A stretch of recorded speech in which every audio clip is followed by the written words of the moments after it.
Hey, Hi. I'm Christopher. This is my wonderful wife Fatima. We're high school sweethearts who got married late in life. We're very old.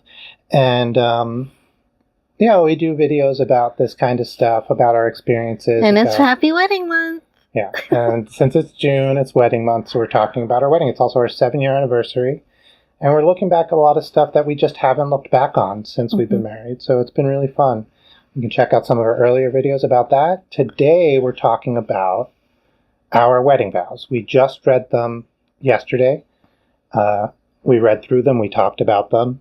And now we thought we'd talk to you about them. I was under the impression that, whenever I look at our wedding photos, I'm like, those SOBs are, so little in love compared to how, so much has happened, right, since then. And, we didn't know anything about marriage until, the first couple of days, it was there was an instant switch. Right. We understood why we got married then and did not understand before. I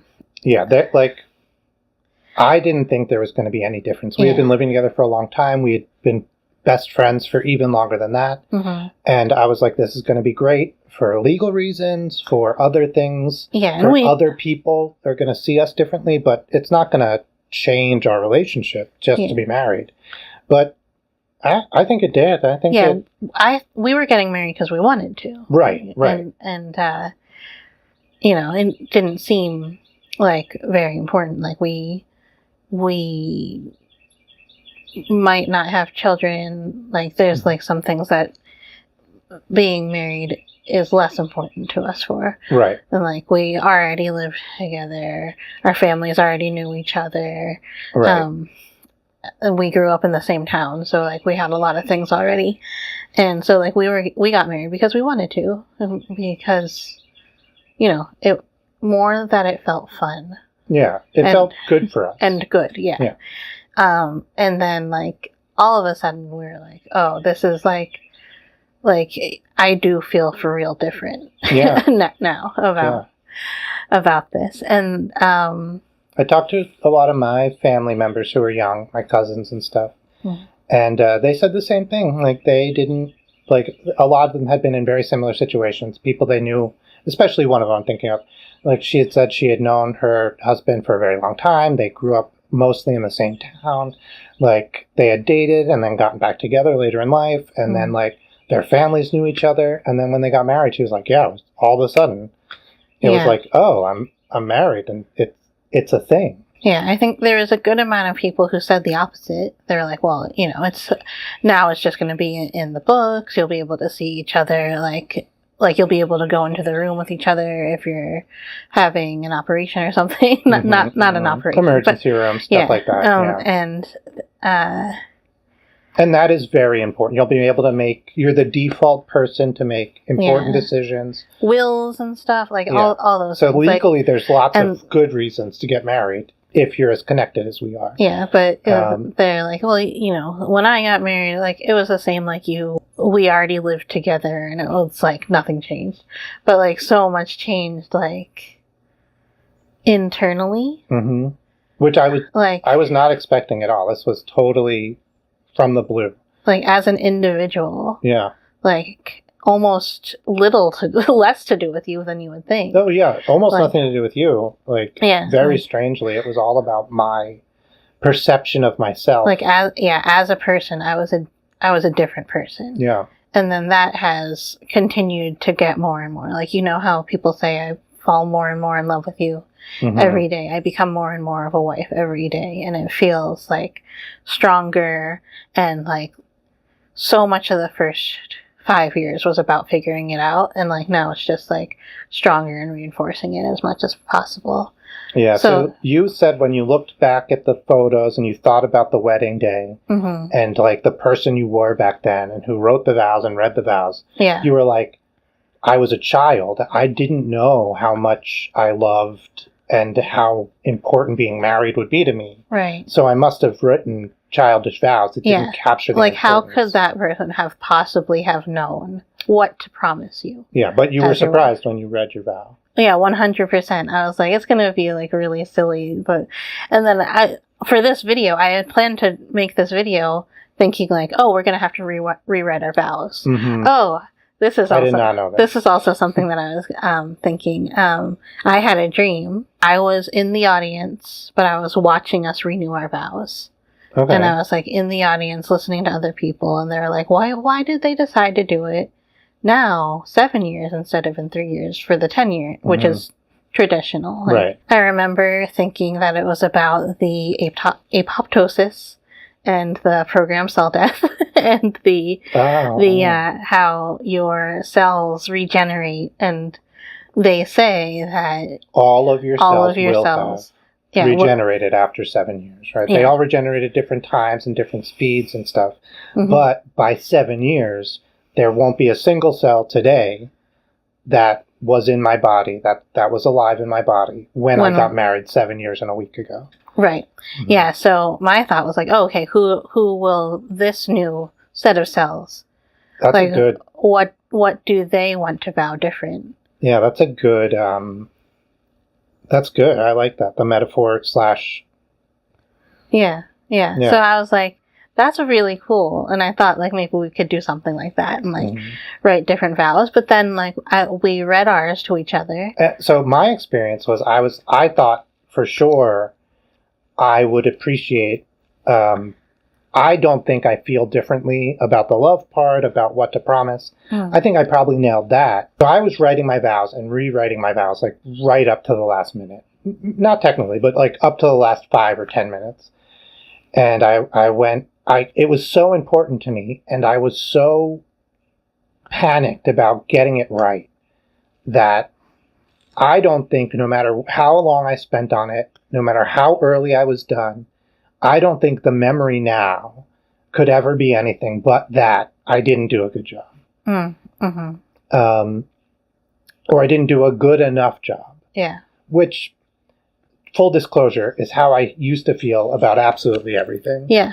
Probably that kid who got married felt that about most things. Oh, yeah, definitely. If there's one major change in my life, it's that I'm accepting of my own work, no matter what the quality is. Right. And I'm accepting when people say, oh, this is really good. I go, oh, thank you. And I file it away under really good. And I stop thinking about it. Yeah. And I used to not. Everything was terrible. So I was really expecting also to want to rewrite my vows. Yeah. And that they were bad. And my experience also reading them, I was like, these are good. They're good. Against all odds. It was mature, and it was perspicacious. It was, like, really strong vows. But I think I promised you to keep my sense of humor, to listen to all of your ideas, no matter how abstract they are, They get pretty abstract. To go wherever you go, continue to teach and learn from each other, and to try to see through each other's eyes for a moment. Yeah. I promise to always be on the same team as you. That's as much as I remember. Yeah, so you did that. You said you will always live in the moment. Like, this is, like, be in the present. Always love you in the present. It's not about loving you in the past or in the future, but to always love me in the present. I think that's probably one of my most important. Yeah, so good and so smart. And I was like, you didn't know that. You didn't know that back then, but, like, you must have. Yeah. Always be on the same team as me. And then there's another thing. Rule of threes, baby. To trust me when you are lost. Because I know you better than anyone. And, like, sometimes you need someone to trust to, like, when you have no idea what's going on. Yeah. That's totally how I feel about you too, by the way. Yeah. I think that's really important. I think it's really good to, in anyone's life, to have somebody that you can be like, am I crazy right now? Am I tripping? Yeah. Yeah. Is there something wrong with me, or is it everybody else? Yeah. Or, like, am I completely off track from, like, what my, like, core self would do, right? Yeah. Which, because sometimes you can get really off track from that. The story I was going to finish, I almost forgot again, is I was telling you that Kelsey and Elliot from the Sorry Girls got married. And I wanted to tell you that on, like, after she had done her makeup, when she was about to put her dress on, she, like, runs across the screen, and she's not wearing anything on the bottom. And she's like, you're going to have to blur the bottom part of me, but I have to write my vows. And she wrote her vows, and she was, like, standing, like, leaning it up against the fireplace. Oh, yeah. And I was like... This is exactly me. Yeah, and, like... Did you see me writing my vows before the marriage? Before the wedding? No, because we didn't see each other, like, for a day or so before we got married. Yeah. But, yeah, I was leaning up against people's cars. I was against the wall, the door jamb. Yeah. Yeah, I was writing... Like, I was using a pen that... Like, my pen ran out of ink. I had to borrow a pen. That's great. Yeah. Yeah, everything about that's a good story. Mm-hmm. Like, there's nothing embarrassing about that at all. I was so embarrassed. And, like, not you were wearing pants. That's true. That's true. So, one up on Kelsey. Yeah. I think that might be all that I had to say. Yeah, so we thought we would rewrite them, but we do not feel the need. No reason. Those are all still good. One thing I will say from my point of view, remembering how I felt about them and how I felt like they weren't good enough, I can tell now that past me was in competition with you. And, like, I remember thinking, like, wow, your vows are so good that mine are bad in comparison. And, like, I remember that. I remember feeling that way and that being normal. And remembering that when we were reading our vows made me go, like, that's crazy, because we are not in competition anymore. I would never consider myself in competition with you. Because we wrote our vows before we were married. Yeah. I wrote my vows early, and like, I did not have the finesse of a wife to be able to ask you and remind you to write your vows in a way that wouldn't freak you out. And so that's probably part of it too. Because I was like, how come you didn't write your vows yet? Right? But, like, now I would be totally fine. Like, totally. Yeah, you've also like seen me do things last minute and finish, and it's mostly like, I'm not saying it's good, and I try to not do this, and I've succeeded in not doing it a lot. The problem isn't that I don't get things done. Right. The problem is that it adds a lot of stress to the whole situation. Yeah. To myself, to other people. Yeah. And that's why I would do things early now. Yeah, more important for you to not have the stress than for you to get it done. Like, honestly. Yeah, like now I would write less vows. But, never mind. Yeah. Yeah, because the bachelor of you, like, was in competition, like, wanted to make sure that it was not only, like, good enough for me, but also as good as mine, so that you didn't look like an idiot bachelor, but, like... Idiot husband is fine. Yeah, totally, because, like, so much, the biggest thing that has changed is, like, I'm so dumb now, because I do not need to have that smarts that you have. So, but like, this is a really interesting conundrum. It happens with basically all, I'd say, but certainly most married couples, and it's called cognitive offloading. And essentially what it is like, Fatima takes care of some stuff, and then I don't have to think about it, and vice versa. Yeah. And because of that, you get a little bit dumber. Yeah. And a little dumber and really rusty. Yeah. And this is why, like, sometimes when somebody loses a spouse, they just cannot do the normal everyday things that you would think, like, how did you go 50 years without doing that? And it's because you were dividing labor. Yeah. Dividing cognitive labor. Yeah. And it's totally normal, and it's done in almost every family, or I'd say every healthy family. Yeah, every healthy family, every healthy community does this. Like, there's not a reason for you to grow your carrots because there's a farmer who grows the carrots best. Yeah, so you don't have to know the best way to grow carrots. Yeah. Right? So even if you do grow carrots, you don't have to remember how to grow them best. You can go ask the farmer, Yeah. And then sometimes these cognitive offloading are in books, but very often in families, they're in each other's brains. Yeah. Yeah. Because, like, there's lots of facts that I don't remember because I know Fatima's going to remember them. Yeah. For instance, my 3 vows. Mm-hmm. Like, I couldn't remember them in the moment, but I knew she knew them. Yeah. And Also, I'm going to tell this little story to pat myself on the back a little bit. So, just before I went to the other room to put my lipstick on, and before I went to the other room, we went burr, burr, burr, burr.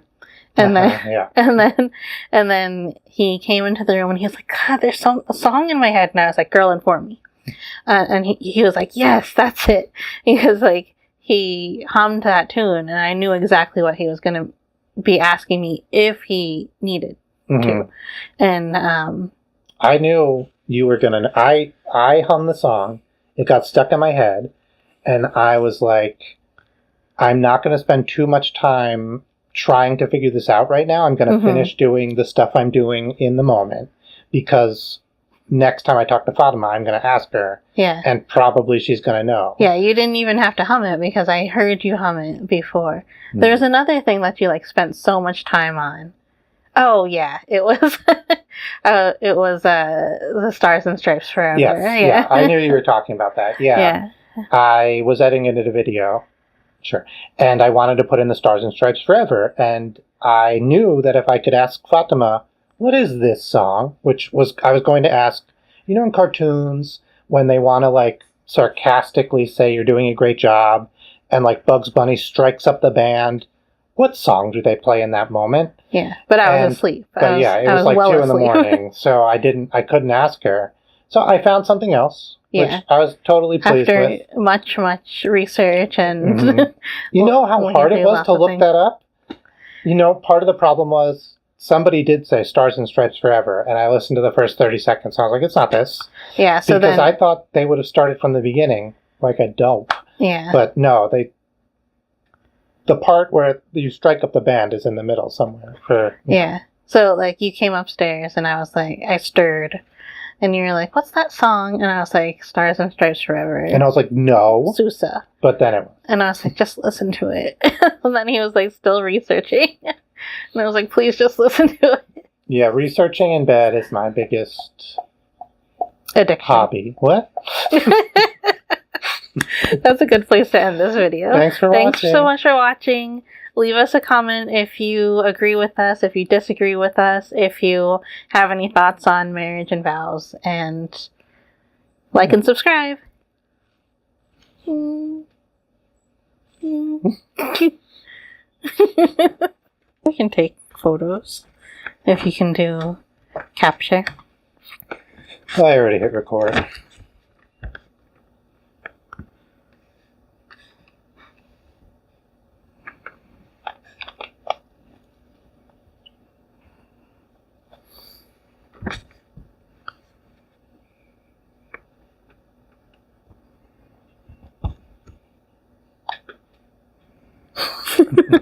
Wait, come back. Oh, that's good. Let me do yours now. I wonder how much of, like, if you're famous on YouTube is, like, how good you can pull a face. It's gotta be some of it. Yeah. Somebody said,